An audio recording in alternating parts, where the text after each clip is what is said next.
ಎಲ್ಲ ವೀಕ್ಷಕ ಬಂಧುಗಳಿಗೆ ನಮಸ್ಕಾರ.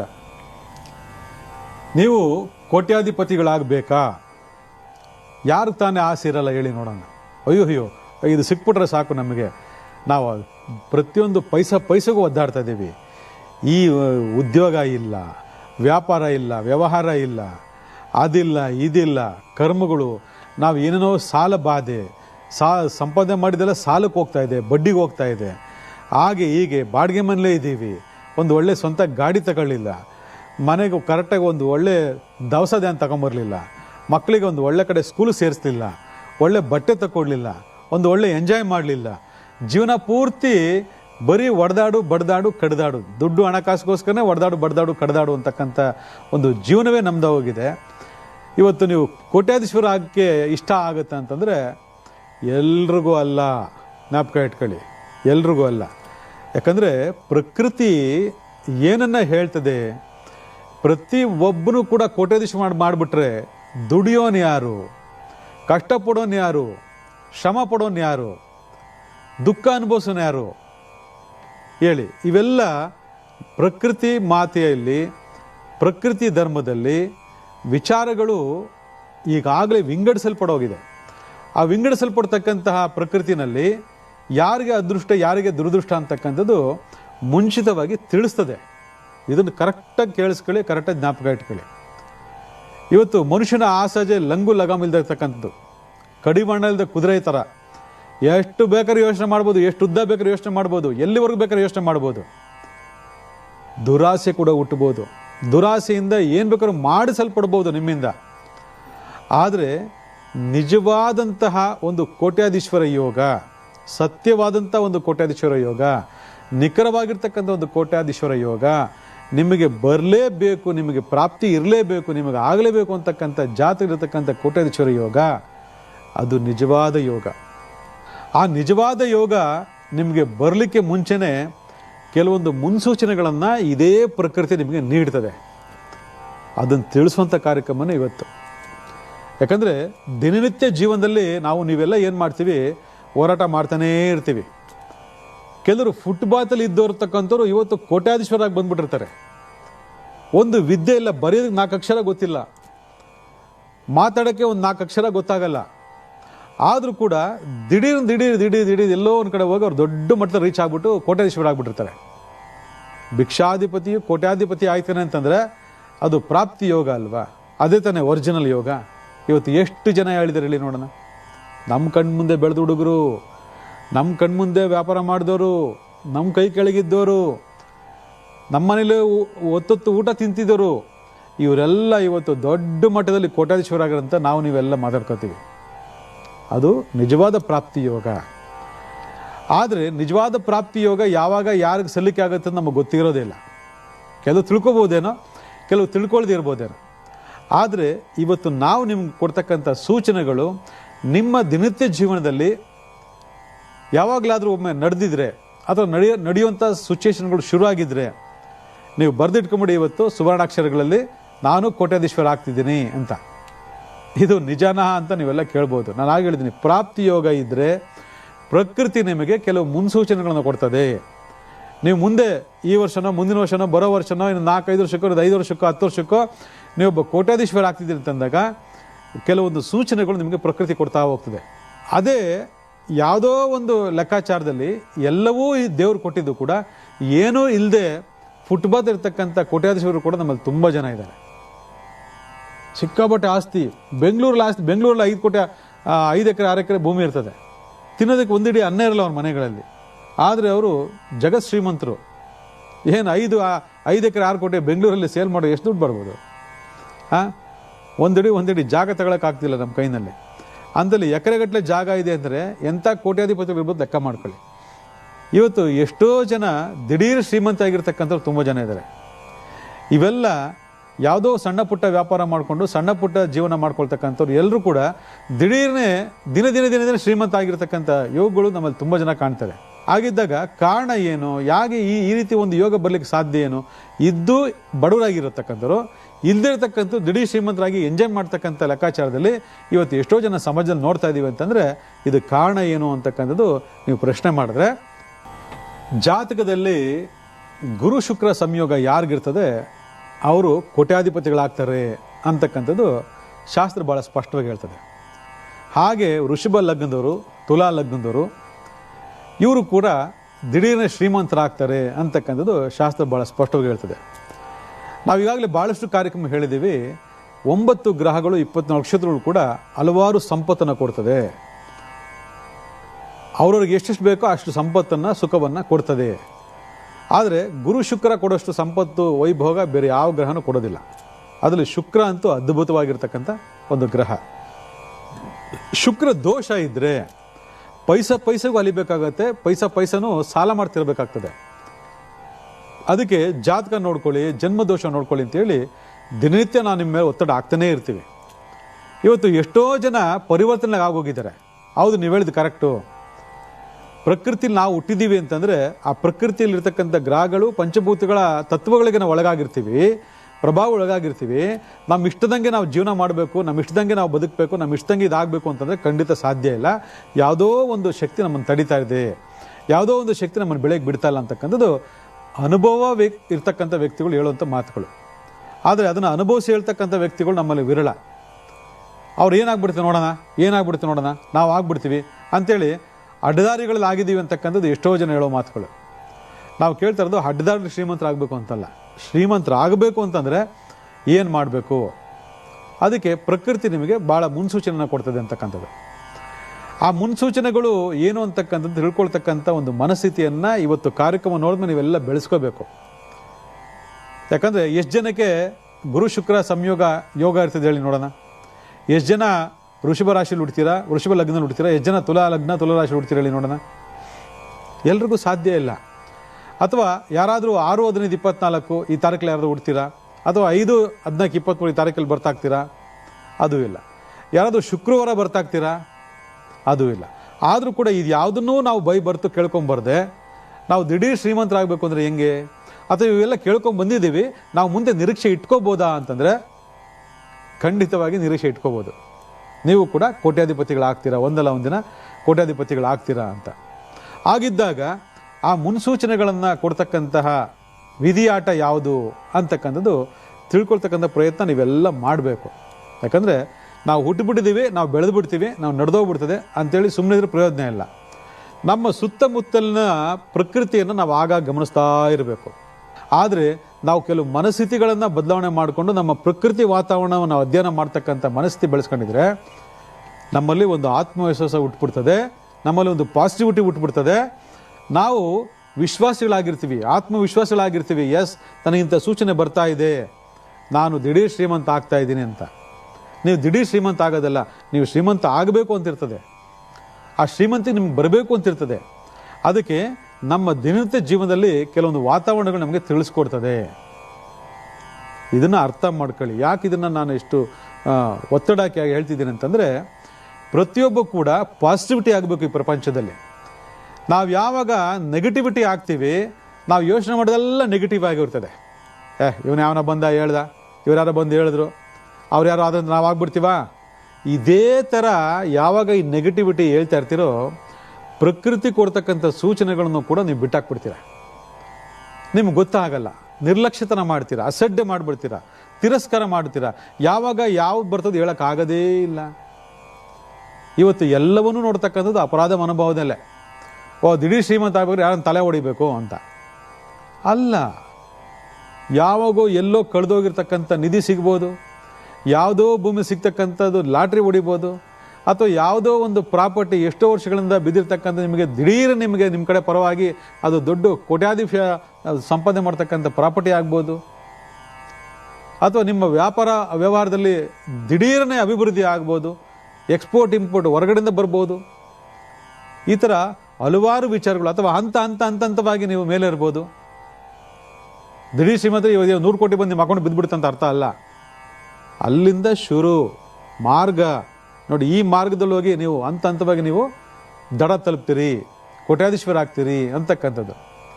ಅದು ಉದ್ಯೋಗ ಆಗಿರ್ಬೋದು, ವ್ಯವಹಾರ ಆಗಿರ್ಬೋದು, ವ್ಯಾಪಾರ ಆಗಿರ್ಬೋದು, ಅಥವಾ ಮನೆತನ ಆಗಿರ್ಬೋದು, ಕುಟುಂಬ ಆಗಿರ್ಬೋದು. ಯಾವುದೋ ಒಂದು ದಿಢೀರನೆ ನಿಮಗೆ ಶುರು ಆಗ್ತಕ್ಕಂಥ ಈ ಹಂತ ಅಂತ ಇದೆಯಲ್ವಾ, ಆ ಹಂತವನ್ನು ಮುಂಚಿತವಾಗಿ ಪ್ರಕೃತಿ ನಿಮಗೆ ತಿಳಿಸ್ಕೊಡ್ತದೆ. ಅದಕ್ಕೆ ಪ್ರತಿಯೊಬ್ಬರೂ ಕೂಡ ನಾನು ಶ್ರೀಮಂತ, ಹೃದಯ ಶ್ರೀಮಂತ, ಆರ್ಥಿಕ ಶ್ರೀಮಂತಿಕೆ ಬೇರೆ, ಹೃದಯ ಶ್ರೀಮಂತಿಕೆ ಬೇರೆ. ಈ ಹೃದಯ ಶ್ರೀಮಂತಿಕತನವನ್ನು ಫಸ್ಟ್ ನಾವು ಬೆಳೆಸ್ಕೋಬೇಕು. ನಮ್ಮಲ್ಲಿ ಪಾಸಿಟಿವಿಟಿ ಉತ್ಪತ್ತಿ ಆಗಬೇಕು. ನಾನು ಒಂದಿನ ಶ್ರೀಮಂತನಾಗ್ತೀನಿ, ನಾನು ಒಂದಷ್ಟು ಸಾಕಷ್ಟು ದುಡ್ಡು ಮಾಡ್ತೀನಿ, ನಾನು ಕೂಡ 4 ಜನಕ್ಕೆ ಒಳ್ಳೇದು ಮಾಡ್ತೀನಿ, ನಾನು ನನ್ನ ಕುಟುಂಬವನ್ನು ರಕ್ಷಣೆ ಮಾಡ್ತೀನಿ, ನಾನು ಕೂಡ ಎಂಜಾಯ್ ಮಾಡ್ತೀನಿ ಜೀವನವನ್ನು ಅಂತಕ್ಕಂಥ ನಮ್ಮಲ್ಲಿ ಬರಬೇಕು. ಆದರೆ ನಮ್ಮಲ್ಲಿ 90% ಜನಕ್ಕೆ ಇರೋದು ಇದೇ ರಗಳೆ, ನೆಗೆಟಿವ್ ನೆಗೆಟಿವ್ ನೆಗೆಟಿವ್. ನಾನಾಗಲ್ಲ, ನೀವು ಸುಳ್ಳು ಹೇಳ್ತೀರಾ ಅಂತ. ಆ ಮನಸ್ಥಿತಿಲೇ ಇರ್ತಕ್ಕಂಥದ್ದು. ಅದೇ ದುಡಿ, ಅದೇ ಮಾಡು, ಅದೇ ಶ್ರಮ ಪಡು, ಅವತ್ತು ತಗೊಂಬಂದು ಅವತ್ತು ತಿನ್ನು, ಈ ಥರ ಮನಸ್ಥಿತಿನೇ. ಅಥವಾ ಅಲ್ಲಿ ಮಾಡಿದ್ದು ಅಲ್ಲಿಗಾಕು, ಅಲ್ಲಿ ಮಾಡಿದ್ದು ಅಲ್ಲಿಗಾಕು, ಇದೇ ಮಧ್ಯಮ ಒಂದು ಜೀವನ. ಈ ಥರ ಹಲವಾರು ಇತ್ತಂದಾಗ ಯಾರು ಏನೇ ಬಂದು, ಸಾಕ್ಷಾತ್ ಭಗವಂತನೇ ಬಂದು ಕೋಟಿ ದುಡ್ಡು ಕೊಟ್ಟರು ಕೂಡ ನೀನು ಹೋಗಿ ಯಾರೋ ನಾಟಕದ ಮಾಸ್ಟರ್ ಬಂದಿದ್ದೀಯ ಅಂದ್ಕೊಂಡು ಓಡಿಸ್ಬಿಡ್ತೀರ. ಆ ಥರ ಮನಸ್ಥಿತಿ ಇರ್ತಕ್ಕಂಥವ್ರು ಆಗೋಗ್ಬಿಟ್ಟಿದ್ದಾರೆ. ಅದರಿಂದ ಪ್ರತಿಯೊಂದು ವಿಚಾರದಲ್ಲೂ ಕೂಡ ಪ್ರತಿಯೊಬ್ಬ ಮನುಷ್ಯನೂ ಕೂಡ ಸಕಾರಾತ್ಮಕವಾಗಿರ್ತಕ್ಕಂಥ ಒಂದು ಯೋಚನಾ ಲಹರಿ ಇರಬೇಕು. ಆ ಯೋಚನಾ ಲಹರಿ ನಿಮ್ಮ ಗ್ರಹಗತಿಗಳನ್ನೇ ಬದಲಾವಣೆಗಳು ಮಾಡ್ತದೆ ಅಂತಂದರೆ ಗ್ರಹ ಚಿಕಿತ್ಸೆ ಅಂತ ನಾವು ಆಗ ಹೇಳ್ತಾ ಇರ್ತೀವಿ. ಗ್ರಹನ ಆ್ಯಕ್ಟಿವೇಶನ್ ಮಾಡಿ ಅಂಥೇಳಿ. ಅಲ್ಲಿಗೆ ಪ್ರಪಂಚದಲ್ಲಿ ಹುಡ್ತಕ್ಕಂಥ ಎಲ್ಲರೂ ಕೂಡ ಹಣ ಬೇಕೇ ಬೇಕು. ಆದರೆ ಹಣ ಬೇಕು ಅಂಥೇಳಿ ನಾವು ಯಾವುದು ಅಡ್ಡದಾರಿ ಹಿಡಿಯೋದು ಮಹಾ ಅಕ್ಷಮ ಅಪರಾಧ ಆಗ್ತದೆ. ಆದರೆ ಆ ಪುಣ್ಯ ಸಂಪಾದನೆ ಮಾಡಬೇಕು ಅಂತೇಳಿ ನೀವೇನು ಪುಣ್ಯ ಮಾಡೋ ಅವಶ್ಯಕತೆ ಇಲ್ಲ. ಪುಣ್ಯ ಆಲ್ರೆಡಿ ಜಾತಿಯಲ್ಲಿ ಇರ್ತದೆ. ಆದರೆ ಅದು ಬರೋದಕ್ಕಿಂತ ಮುಂಚಿತವಾಗಿ ಪ್ರಕೃತಿ ನಿಮಗೆ ಸೂಚನೆಗಳು ಕೊಡ್ತದೆ. ಆ ಸೂಚನೆಗಳು ಯಾವುದು ಅಂತ ಮುಂದಿನ ಭಾಗದಲ್ಲಿ ಒಂದೊಂದೇ ಹೇಳ್ತೀನಿ. ಅದನ್ನು ಜಸ್ಟ್ ಮೈಂಡ್ ಸೆಟ್ ಮಾಡ್ಕೊಳ್ತಾ ಹೋಗಿ ನೀವು ದಿಢೀರ್ ಶ್ರೀಮಂತರಾಗಿ ಹೋಗ್ತೀರಾ. ಪ್ರತಿಯೊಬ್ಬ ಮನೆಯಲ್ಲೂ ಕೂಡ ತುಳಸಿ ಗಿಡ ಇದ್ದೇ ಇರ್ತದೆ. ಆದರೆ ತುಳಸಿ ಪೂಜೆ ಮಾಡ್ಕೊಳ್ತೀರಾ, ಬಂದ್ಬಿಡ್ತೀರಾ. ತುಳಸಿ ಒಣಗೋದ್ರೆ ಬಿಸಾಕ್ಬಿಡ್ತೀರಾ, ಬಂದ್ಬಿಡ್ತೀರಾ. ಆದರೆ ಆ ತುಳಸಿಯಲ್ಲಿ ನೀವು ಕೋಟ್ಯಾಧೀಶ್ವರ ಆಗ್ತಕ್ಕಂಥ ಯೋಗ ಇದೆ ಅಂದರೆ ಯಾರಾದರೂ ಗೊತ್ತಿದೆಯಾ? ತಿಳ್ಕೊಳ್ಳಿ. ತುಳಸಿ ಕಟ್ಟೆದಲ್ಲಿ, ತುಳಸಿ ಗಿಡದಲ್ಲಿ ಹಲ್ಲಿಗಳು ಓಡಾಡ್ತಿದ್ರೆ ನೀವು ಕೋಟ್ಯಾಧೀಶ್ವರ ಆಗ್ತಕ್ಕಂಥ ಯೋಗ ಪ್ರಾರಂಭ ಆಗುತ್ತೆ ಅಂತ. ಇವತ್ತು ಎಷ್ಟೋ ಜನ ಆ ಥರ ಇದ್ದರೆ ಅದನ್ನೆಲ್ಲ ಪೊರ್ಕೆಯಲ್ಲಿ ಗುಡಿಸಿ ಬಡ್ದು ಸಾಯಿಸ್ಬಿಡ್ತೀರ. ಈ ಕೆಲಸ ಮಾಡಿದ್ರೆ ಆ ಯೋಗಗಳು ಅಲ್ಲೇ ನಾಶ ಆಗೋಗ್ತದೆ. ಇದನ್ನು ನೆನ್ಪಿಟ್ಕೊಳ್ಳಿ. ಎಷ್ಟೋ ಜನ ಮನೆಗಳಿಗೆ ಬೆಳಗ್ಗೆ ಹೊತ್ತು ಬಂದು ಹಾಲು ಹಾಕ್ತಾರೆ. ಹಾಲು ಹಾಕ್ಸ್ಕೊಂತೀರಾ, ಹೋಗ್ತೀರಾ, ಕುಡಿದ್ಬಿಡ್ತೀರಾ, ಮಲ್ಕೊಂಡ್ಬಿಡ್ತೀರಾ. ಆದರೆ ಆ ಹಾಲು ಹಾಕೋ ಸಂದರ್ಭದಲ್ಲಿ ಆ ಹಾಲು ಹಾಕೋ ಪಾತ್ರೆಯಿಂದ 1-2-3 ಹನಿಗಳು ನಿಮ್ಮ ಮನೆ ಮುಂದೆ ಏನಾದರೂ ಬಿತ್ತು ಅಂತಂದರೆ ನೀವು ಕೋಟ್ಯಾಧೀಶ್ವರ ಯೋಗ ತಾನೇ ಬಂತು ಅಂತ. ಆ ಥರ ಬಿದ್ದಾಗ ಅದನ್ನು ಯಾವುದೇ ಕಾರಣಕ್ಕೂ ಒರ್ಸಕ್ಕೆ ಹೋಗ್ಬೇಡಿ. ಅಟ್ಲೀಸ್ಟ್ ಅದು ಒಂದು 3 to 4 hours ಆದರೂ ನಿಮ್ಗೆ ಅಲ್ಲಿ ಇರಬೇಕು ಹಾಲು. ಕೆಲವ್ರು ಏನು ಮಾಡ್ತಾರೆ, ಇವನು ಯಾರೋ ಬಂದ ಕುಡಿದ್ಬಿಟ್ಟಿದ್ದಾನೆ ರಾತ್ರಿ, ಬೆಳಗ್ಗೆ ಬಂದು ಪಾತ್ರೆ ಹಾಲು ಹಾಕಕ್ಕೆ ಹೋಗ್ಬಿಟ್ಟು ನೆಲದ ಮೇಲೆಲ್ಲ ಚಿಲ್ಬಿಟ್ಟು ಹೋಗ್ಬಿಟ್ಟು ಎಲ್ಲ ಗಲೀಜಾಗೋಯ್ತು ಅಂತೇಳಿ ಅದನ್ನ ಒರೆಸಿ ಗುಡಿಸಿ ತಾರಿಸಿ ಬಡ್ದು ಬಿಸಾಕ್ಬಿಡ್ತೀರ. ನೋಡಿ, ಎಂತಹ ಒಂದು ವಿಚಾರ ಅಂದರೆ ತಿಳ್ಕೋಬೇಕು. ತಿದ್ಕೊಳ್ಳಿ, ಇವೆಲ್ಲ ತಿದ್ಕೊಳ್ಳಿ. ಯಾಕಂದರೆ ಎಷ್ಟು ಜನಕ್ಕೆ ಗೊತ್ತಿರಲ್ಲ ಇವೆಲ್ಲ ವಿಚಾರಗಳು. ಹಾಗೆಯೇ ನೀವು ಯಾವುದಾದ್ರು ಒಂದು ಸಂದರ್ಭದಲ್ಲಿ ಆಗಾಗ ಕನಸಿನಲ್ಲಾಗಿರ್ಬೋದು ಅಥವಾ ಎಲ್ಲೋ ಕೂತಾಗ ಎಲ್ಲೋ ನಿಂತಾಗ ದಿಢೀರ್ ಮಂಗಳ ವಾದ್ಯಗಳ ಶಬ್ದ ಕೇಳಿಸ್ಕೊಳ್ತಿದ್ರೆ, ಆ ಥರ ಮಂಗಳ ವಾದ್ಯ ನುಡಿಸ್ತಕ್ಕಂತಹ ನಾದಸ್ವರ, ನಾಗಸ್ವರ ಏನು ಹೇಳ್ತೀರಾ ಅದೆಲ್ಲ ನಿಮ್ಗೆ ಅವಾಗವಾಗ ಕಿವಿ ಕೇಳಿಸ್ತಾ ಇದ್ರೆ, ಅಥವಾ ಅವಾಗವಾಗ ಆ ಮಂಗಳ ವಾದ್ಯಗಳು ಕೇಳ್ತಾ ಇದ್ರೆ, ಮಂಗಳವಾದ್ಯ ನುಡಿಸ್ತಕ್ಕಂಥವ್ರು ಮೆರವಣಿಗೆ ಬರ್ತಾ ಇದ್ರೆ, ಇವೆಲ್ಲವೂ ಕೂಡ ನೀವು ಮುಂದೆ ಕೋಟ್ಯಾಧೀಶ್ವರ ಆಗ್ತಕ್ಕಂತಹ ಮುನ್ಸೂಚನೆಗಳು. ಯಾಕಂದರೆ ಮಂಗಳವಾದ್ಯ ಇದಕ್ಕೆಲ್ಲ ಶುಕ್ರ ಅಧಿಪತಿ ಅಂತ ಹೇಳ್ತೀವಿ. ಶುಕ್ರ ನಿಮ್ಮನೆ ಬರೋಕ್ಕಿಂತ ಮುಂಚೆ ಅವನು ಈ ರೀತಿಯಾದಂಥ ಒಂದು ಸೇರ್ಪಡೆ ಮಾಡ್ಕೊಂಡು ಬರ್ತಾನಂತಂದರೆ ನೀವು ಅದೃಷ್ಟವೋ ಅದೃಷ್ಟ. ಹಾಗೆ ಗೋಡೆಗೆ ಮೇಲೆ ಹಲ್ಲಿ ಇರ್ತಕ್ಕಂಥದ್ದು ಎಲ್ರಿಗೂ ಗೊತ್ತಿರ್ತಕ್ಕಂಥದ್ದೇ. ಎಷ್ಟೋ ಜನ ಅಯ್ಯೋ ಎಲ್ಲಿ ಅಡುಗೆಗೆ ಬಿದ್ದುಬಿಡ್ತದೋ, ಎಲ್ಲಿ ಊಟಕ್ಕೆ ಬಿದ್ದುಬಿಡ್ತದೋ, ಎಲ್ಲಿ ತಲೆಮೆ ಬಿದ್ದುಬಿಡ್ತದೋ, ಆ ಪ್ರಾಬ್ಲಮ್ ಈ ಪ್ರಾಬ್ಲಮ್ ಎಲ್ಲಿ ಅಂಟ್ಕೋತದೋ ಅಂತ ಭಾಳ ಜನ ಅದನ್ನ ಆದಷ್ಟು ಹಿಡ್ದು ಆಚೆ ಕಳಿಸೋದು ಭಾಳ ಜನ ನೋಡಿದ್ದೆ ನಾವು. ಆದರೆ ಅಲ್ಲಿನೇ ಇಲ್ದಿರ್ತಕ್ಕಂಥ ಮನೆಯಲ್ಲಿ ದಿಢೀರನೇ ಹಲ್ಲಿಗಳ ಗುಂಪು ಬಂತು ಗೋಡೆ ಮೇಲೆ ಹರಿದಾಡ್ತು ಅಂತಂದರೆ ಎದುರುಕೊಳ್ಳೋ ಅವಶ್ಯಕತೆ ಇಲ್ಲ. ಯಾಕಂದರೆ ಹಲ್ಲಿಗಳು ಗುಂಪಾಗಿ ಬಂದವು ಅಂತಂದರೆ ನೀವು ದಿಢೀರ್ ಶ್ರೀಮಂತರ ಯೋಗವನ್ನು ತಗೊಂಬರ್ತಾ ಒಂದು ಸೂಚನೆ ಕೊಡ್ತಾ ಇದೀವಿ ಅಂತ ಅರ್ಥ. ಅದಕ್ಕೆ ಎಲ್ಲ ಬಂದ್ಬಿಡ್ತು ಈ ಮನೆಗೆ. ಯಾಕಂದರೆ ಕೆಲವು ಬಾಡಿಗೆ ಮನೆ ಬಂದಿರ್ತಾರೆ, ಕೆಲವು ಬೋಗಿ ಮನೆ ಬಂದಿರ್ತಾರೆ, ಕೆಲವು ಹೊಸ ಮನೆ ಬಂದಿರ್ತಾರೆ. ದಿಢೀರ್ನ ಹೆಂಗಪ್ಪ ಶುರು ಆಯಿತು ಅಂತಕ್ಕಂಥ ಒಂದು ಸೂಚನೆಯಲ್ಲಿ ನೀವು ಯಾವಾಗ ಏನಾದರೂ ಆ ಹಲ್ಲಿಗಳನ್ನ ಓಡಿಸೋಂಥ ಕಾರ್ಯಕ್ರಮ ಅಥವಾ ಹಲ್ಲಿಗಳನ್ನ ನಾಶ ಮಾಡ್ತಾ ಕಾರ್ಯಕ್ರಮ ಇಟ್ಕೊಂಡ್ರೆ ಅಲ್ಲಿಗೆ ಮುಗೀತು ನಿಮ್ಮ ಕೋಟ್ಯಾಧೀಶ್ವರ ಯೋಗ ಅಂತ ಅರ್ಥ. ಹಾಗೆಯೇ ಭಾಳಷ್ಟು ವಿಚಾರದಲ್ಲಿ ಬೆಳಗ್ಗೆ ಎದ್ದು ಪ್ರತಿಯೊಬ್ಬರು ಕೂಡ ವಿಳ್ಯೆದೆಲೆ ದರ್ಶನ ಮಾಡಬೇಕು ಅಂತ ಶಾಸ್ತ್ರ ಭಾಳ ಸ್ಪಷ್ಟವಾಗಿ ಹೇಳ್ತದೆ. ಯಾಕಂದರೆ ಜಾತಿರ್ತಕ್ಕಂಥ ಶುಕ್ರ ಭಗವಾನ್ ಅಥವಾ ಲಕ್ಷ್ಮೀ ಭಗವಾನ ನಾವು ಜಾಗೃತಿಗೊಳಿಸಬೇಕು ಅಂತಂದಾಗ ನಮ್ಮ ಕಣ್ಣೋಟ, ನಮ್ಮ ಮೈ ಮನಸ್ಸಿಗೆ ಈ ರೀತಿಯಾಗಿರ್ತಕ್ಕಂಥ ಒಂದು ಪಾಸಿಟಿವಿಟಿ ಪ್ರಭಾವಗಳು ಬೇಕಂತೆ. ಆದರೆ ನಾವು ಬೆಳಗ್ಗೆದ್ರೆ ಮೊಬೈಲ್ ನೋಡಿಕೊಂಡು ಏನು ಬಂದೈತೆ ಮೆಸೇಜು, ಏನು ಚಾಟಿಂಗ್ ಮಾಡೋಣ, ಯಾವ ಫೇಸ್ಬುಕ್ ನೋಡೋಣ, ಯಾವ ಸಿನಿಮಾ ನೋಡೋಣ, ಯಾವ ಗೇಮ್ ನೋಡೋಣ, ಇನ್ನು ಯಾವ್ಯಾವ ವೆರೈಟಿ ವಿಡಿಯೋ ನೋಡೋಣ ಅಂತ ಮನಸ್ಸು ಎಳಿತಾ ಇರ್ತದೆ ಹೊರತು ಬೆಳಗ್ಗೆ ಎದ್ದು ವಿಳ್ಳೆದೆಲೆ ತೆಗೆದು ನೋಡಿ ಆ ತಾಯಿ ಮಹಾಲಕ್ಷ್ಮಿಯನ್ನು ಕಣ್ತುಂಬ್ಕೊಳ್ಳೋಣ, ಆ ಎನರ್ಜಿ ಕಣ್ತುಂಬ್ಕೊಂಡು ಶ್ರೀಮಂತರಾಗತಕ್ಕಂಥ ಯಾವುದೇ ಯೋಚನೆ ಬರೋದಿಲ್ಲ. ಆದರೆ ದಿಢೀರ್ ನಿಮಗೆಲ್ಲರೂ ವಿಳ್ಳೆದೆಲೆ ಕಾಣಿಸ್ತು, ಯಾರೋ ರಾತ್ರಿ ಹಾಕಿರ್ತಾರೆ, ಎಲ್ಲೋ ಹಾಕಿರ್ತಾರೆ, ಏನೋ ಮಾಡಿರ್ತಾರೆ, ಅದು ಕಾಣಿಸ್ತು ಅಂದರೆ ನೋಡಿ ಎಲೆ ತಗೊಂಡು ಎಲ್ಲಿ ಬಿಸಾಕಿದೆ ಅಂತ ತಗೊಂಡು ಬಿಸಾಕೋದಲ್ಲ, ಅದನ್ನು ತೆಗೆದು ಕಣ್ಮುಂದೆ ಇಟ್ಕೊಂಡು ನಾವು ನೋಡ್ಬೇಕಂತ. ಹಿಂಗೆ ಎಂಥ ಅದ್ಭುತ ಅಲ್ವಾ? ಯಾರಾದರೂ ಮನೆ ಮುಂದೆ ಬಂದು ದಿಢೀರನೆ ಗೊತ್ತಿಲ್ಲದೇ ರಂಗೋಲಿ ಹಾಕಿ ಧೂಪ ತೋರಿಸಿದ್ರು ಅಂತಂದರೆ ಅದು ದಿಢೀರನೆ ನಿಮಗೆ ಯೋಗ ಬರ್ತಕ್ಕಂಥದ್ದು. ಕೆಲವು ಇರ್ತಾರೆ ಪಾಪ, ಕೆಲವು ಆಧ್ಯಾತ್ಮಿಕವಾಗಿರ್ತಕ್ಕಂಥ ಕೆಲವು ಜನ ಮನೆ ಮುಂದೆ ಬಂದಾಗ, ಅದು ಹೆಣ್ಮಕ್ಳಾಗಿರ್ಬೋದು ಗಂಡು ಮಕ್ಕಳಾಗಿರ್ಬೋದು, ಆಧ್ಯಾತ್ಮಿಕ ಚಿಂತನೆ ಇರತಕ್ಕಂಥ ಕೆಲವು ಜನ ಬಂದಾಗ ಕೆಲವರು ಈ ಥರ ಎಲ್ಲ ಮಾಡಿ ಹೋಗೋದಿದೆ. ಕೆಲವರು ಮನೆ ಮುಂದೆ ಧೂಪ ಹಾಕ್ಬಿಟ್ಟು ಹೋಗ್ತಾರೆ, ಕೆಲವರು ಏನೋ ಒಂದು ರಂಗೋಲಿ ಬರೆದ್ಬಿಟ್ಟು ಹೋಗ್ತಾರೆ. ಬಂದು ಬೈದು ಬಿಡೋದಲ್ಲ, ಅಂಥ ಜನ ಇಂಥ ಜನ, ನೀವು ಹಂಗಾಗ ಹಿಂಗಾಗ ಪೊಲೀಸ್ ಕಂಪ್ಲೇಂಟ್ ಕೊಡ್ತೀನಿ ಹಾಗಂತಲ್ಲ. ಅದನ್ನು ಸ್ವೀಕಾರ ಮಾಡಿ ಅದನ್ನು ಭಕ್ತಿಯಿಂದ ತಿಳ್ಕೊಳ್ಳುವಂಥ ಪ್ರಯತ್ನವನ್ನು ಮಾಡಿ. ಇದು ನೀವು ದಿಢೀರ್ನೆ ಶ್ರೀಮಂತ ಯೋಗವನ್ನು ಕೊಡ್ತಕ್ಕಂಥ ಮುನ್ಸೂಚನೆಗಳು. ಅದಾದಮೇಲೆ ಭಾಳ ವಿಶೇಷವಾಗಿ ಎಲ್ಲಾದರೂ ಒಂದು ಕಡೆ ದೇವಸ್ಥಾನ ಆಗಿರ್ಬೋದು, ಅಥವಾ ಹೊರಗಡೆ ನಿಂತಾಗ, ಎಲ್ಲೋ ಮಾಡಿ ಮೇಲೆ ಕೂತಾಗ, ಅಥವಾ ಯೋಗ ಮಾಡ್ತಿದ್ದಾಗ, ಎಕ್ಸಸೈಸ್ ಮಾಡ್ತಿದ್ದಾಗ, ಅದು ನಡ್ಕೋತಿದ್ದಾಗ, ದೇವ್ರ ಧ್ಯಾನ ಮಾಡ್ತಿದ್ದಾಗ ನಿಮ್ಮ ಗಾಳಿನಲ್ಲಿ ಒಂದು ಅಲೆ, ಸುಗಂಧವಾಗಿರ್ತಕ್ಕಂಥ ಅಲೆ ನಿಮ್ಮ ಮೂಗಿಗೆ ಬಡಿದು ಆಗಾಗ ಒಂದೇ ಸರಿ ಬಂದು ಹೋಗೋದಲ್ಲ. ಇದು ಒಂದು ಸರಿ ಬಂದರೆ ಯಾರೋ ಸೆಂಟ್ ಹಾಕೊಂಡು ಬಂದು ಹಂಗೆ ಹೋದ್ರು ಹಿಂಗೆ ಹೋದ್ರು ಅಂತ ಅನ್ಕೊಂಡ್ಬಿಡ್ತೀವಿ ನಾವು. ಅದಲ್ಲ, ಇದೊಂದು ರೀತಿ ಅದ್ಭುತವಾಗಿರ್ತಕ್ಕಂಥ ಸುಗಂಧದ್ರವ್ಯ. ಯಾವ ಸೆಂಟಲ್ಲಿ ನಿಮ್ಗೆ ಸಿಗ್ಲಿಕ್ಕೆ ಸಾಧ್ಯನೇ ಇಲ್ಲ. ನಾವು ಹಿಂದಿನ ಕಾಲ ಕೂಡ ಹೇಳಿದ್ವಿ, ಕೆಲವರು ಮೈಯಲ್ಲಿ ಸೆಂಟ್ ವಾಸನೆ ಬರ್ತದೆ, ನ್ಯಾಚುರಲ್ ಆಗಿ ಅದೊಂದು ಸೆಂಟ್ ವಾಸನೆ ಬರ್ತದೆ, ಅದು ಆನಂದ, ಅದನ್ನು ಸೇವನೆ ಮಾಡೋದಕ್ಕೆ ದೊಡ್ಡ ಆನಂದ ಅಂತೇಳಿ. ಅಂತಹ ಸುಗಂಧ ಭರಿತವಾಗಿರ್ತಕ್ಕಂಥ ಪರಿಮಳ ಏನಾದರೂ ಗಾಳಿಲಿ ಆಗಾಗ ನಿಮ್ಮನ್ನೇ ತಾಗಿ ಬರ್ತಾ ಇದ್ರೆ, ನಿಮ್ಮ ಮೂಗಿಗೆ ತಾಗಿ ಬರ್ತಕ್ಕಂಥ ಒಂದು ಸೂಚನೆ ಬರ್ತಿದ್ರೆ ಪ್ರಕೃತಿ ಹೇಳ್ತದೆ ನೀವು ದಿಢೀರ್ ಶ್ರೀಮಂತರಾಗ್ತಿದ್ರಂತ. ಯಾಕಂದರೆ ಆ ಸುಗಂಧರ್ವಿ ಯಾರು ಅಂದರೆ ಶುಕ್ರ ಭಗವಾನ್, ಲಕ್ಷ್ಮೀ ಭಗವಾನ್. ಶುಕ್ರ ಅಂದರೆ ಬೇರೆ ಅಲ್ಲ, ಲಕ್ಷ್ಮೀ ಅಂದರೆ ಬೇರೆ ಅಲ್ಲ, ಶುಕ್ರ ಭಗವಾನ್ ಲಕ್ಷ್ಮೀ ಭಗವಾನ್ ಅಂತೇಳಿ. ಕನಸಿನಲ್ಲಿ ಆನೆ ಕಾಣಿಸ್ಕೊಳ್ತಕ್ಕಂಥದ್ದು, ನಕ್ಷತ್ರ ಪುಂಜಗಳು ಕಾಣಿಸ್ಕೊಳ್ತಕ್ಕಂಥದ್ದು, ಮಲ್ಲಿಗೆ ಹೂವು ಕಾಣಿಸ್ಕೊಳ್ತಕ್ಕಂಥದ್ದು, ವಜ್ರ ವೈಡೂರ್ಯ ಕಾಣಿಸ್ಕೊಳ್ತಕ್ಕಂಥದ್ದು ನೀವು ಮುಂದೆ ದಿಢೀರ್ ಶ್ರೀಮಂತರಾಗ್ತಿರ್ತಕ್ಕಂಥ ಯೋಗ.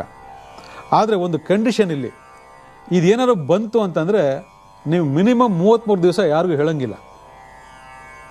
ಈ ಥರ ಸೂಚನೆ ಬಂದಿದೆ. ಇವತ್ತು ಭಾಳ ಜನ ಕನಸು ಕಾಣ್ತಾರೆ, ಯಾವುದೋ ವಿಡಿಯೋಗಳು ಕನಸು ಕಾಣ್ತಾರೆ. ಆದರೆ ಈ ಥರ ಕನಸುಗಳು ಬಂದರೂ ಕೂಡ ನನಗೆ ಅದು ಬಂದಿತ್ತು ಇದು ಬಂದಿತ್ತು, ಈ ಹೆಂಗಸರುಗಳು ಕೇಳಿರ್ಬೋದು, ಮಾತಾಡ್ತಾ ಇರಬೇಕು, ಏನಿದೆ ಎಲ್ಲ ಒದರು ಬಿಡಬೇಕು. ಎದುರುಗಡೆ ಇರೋ ಒಳ್ಳೆಯರೋ ಕೆಟ್ಟೋರೋ, ಹೊಟ್ಟೆ ಉರಿ ಪಡೋರೋ, ಅಥವಾ ಮಿತ್ರರು ಶತ್ರುಗಳು ಅಥವಾ ವೆಲ್ವಿಷರ್ಸು ಅವೆಲ್ಲ ಏನೂ ನೋಡಲ್ಲ, ಒಟ್ಟಲ್ಲಿ ಮಾತಾಡಬೇಕು. ಹೌದ್ರಿ, ನನಗೆ ಹಿಂಗೆ ಬಂದಿತ್ತು ರೀ, ಶಂಕ ಬಂದಿತ್ತು ರೀ, ನನಗೆ ದೊಡ್ಡ 2 ಬಿಳಿ ಆನೆ ಬಂದಿತ್ತು ರೀ, ನನಗೆ ಬರೀ ಮಲಗುವೆ ಕಾಣ್ತೀರಿ ಇತ್ತೀಚೆಗೆ, ಇವೆಲ್ಲ ಹೇಳ್ಕೋಬೇಡಿ. ಹೇಳ್ಕೊಂಡ್ರೆ ಆಪೋಸಿಟಿಂದ ಏನು ಬರ್ಬೋದು ಹೇಳಿ ಸೂಚನೆ? ಯಾರಾದರೂ ನೀವು ಕೋಟ್ಯಾಧೀಶರು ಆಗ್ರಿ ಅಂತ ಯಾರಾದರೂ ಯೋಚನೆ ಮಾಡ್ತಾರೆ ಇವತ್ತಿನ ಕಾಲದಲ್ಲಿ?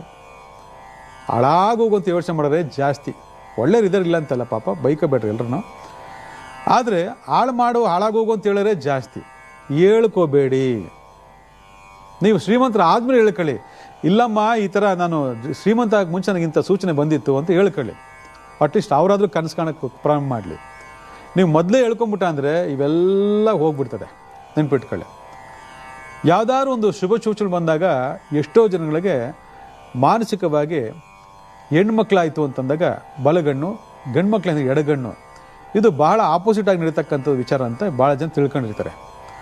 ಆದರೆ ನಿಮಗೆ ಗೊತ್ತಿಲ್ಲದೇ ನಿಮಗೆ ಎಷ್ಟೋ ವಿಚಾರಗಳು ಅಂತಂದರೆ, ಈ ಗಂಡು ಮಕ್ಕಳಿಗೆ ಬಲಗಣ್ಣು ಆವಾಗ ಸುಮ್ಮನೆ ಒಂದೇ ಒಂದು ರಿಪ್ಪು ಹೊಡ್ಕೊತಾ ಇದ್ರೆ ಅದು ಕಣ್ಣು ನೋಡ್ಕೊಂಡು ಹೊಡ್ಕೋಬೇಕಂದಾಗ ಕಾಣಿಸಲ್ಲ, ನಿಮ್ಮ ಮಾತ್ರ ಗೊತ್ತಾಗ್ತದೆ, ಬೇರೆ ಗೊತ್ತಾಗಲ್ಲ. ಎಷ್ಟು ಜನ ನೋಡಿ ನನ್ನ ಗಣ್ಣು ಹೊಡ್ಕೋತಾ ನೋಡು ಅಂತ ತೋರಿಸ್ತಾರೆ. ಹೊಡ್ಕೊಳ್ಳೋದು ಯಾರಿಗೂ ಕಾಣಿಸೋದೇ ಇಲ್ಲ, ಅದು ಒಳಗೆ ಹೊಡ್ಕೋತಿರ್ತದೆ. ಒಳರೆಪ್ಪೆ ಅಂತ ಒಂದಿರ್ತದೆ, ಎಷ್ಟು ಜನಕ್ಕೆ ಈ ವಿಚಾರ ಗೊತ್ತಿಲ್ಲ. ಒಳರೆಪ್ಪೆ ಅಂತ ಇರ್ತದೆ. ಒಳರೆಪ್ಪೆ ಆಗಾಗ ಹೊಡ್ಕೊಂಡ್ರೆ ನಿಮಗೆ ಯಾವುದೋ ಒಂದು ಅದ್ಭುತವಾಗಿರ್ತಕ್ಕಂಥ ಒಂದು ದಿಢೀರ್ ಶ್ರೀಮಂತಿಗೆ ಬರ್ತಕ್ಕಂತಹ ಯೋಗ ಬರ್ತಾ ಇದೆ ಅಂತ ಅರ್ಥ. ಅದನ್ನು ಹೇಳ್ಕೊಳಕ್ಕೆ ಹೋಗಬಾರ್ದು. ಅದೇ ಹೆಣ್ಮಕ್ಳಿಗಾಯಿತು ಅಂತ ತಗೊಂಡಾಗ ಎಡಗಣ್ಣು ಅಂತ ಹೇಳ್ತೀವಿ. ಎಡಗಣ್ಣು ಹೊಡ್ಕೊಳಕ್ಕೆ ಶುರು ಆಯಿತು ಅಂತಂದರೆ ಅಲ್ಲಿ ನಿಮ್ಮ ಗಂಡನಿಗೋ ನಿಮಗೋ ಯಾವುದೋ ಒಂದು ಪ್ರಾಪ್ತಿ, ಶುಕ್ರ ಪ್ರಾಪ್ತಿ, ಮಹಾಲಕ್ಷ್ಮಿ ಪ್ರಾಪ್ತಿ ಸಿಗ್ತಾ ಇದೆ ಅಂತ ಅರ್ಥ. ಈ ಸೂಚನೆಗಳೆಲ್ಲ ಒಂದಷ್ಟು ಇನ್ನೂ ಹಲವಾರು ಸೂಚನೆಗಳಿದ್ದಾವೆ. ಇಷ್ಟು ಸಾಕು ಅನ್ಕೊಂತೀನಿ.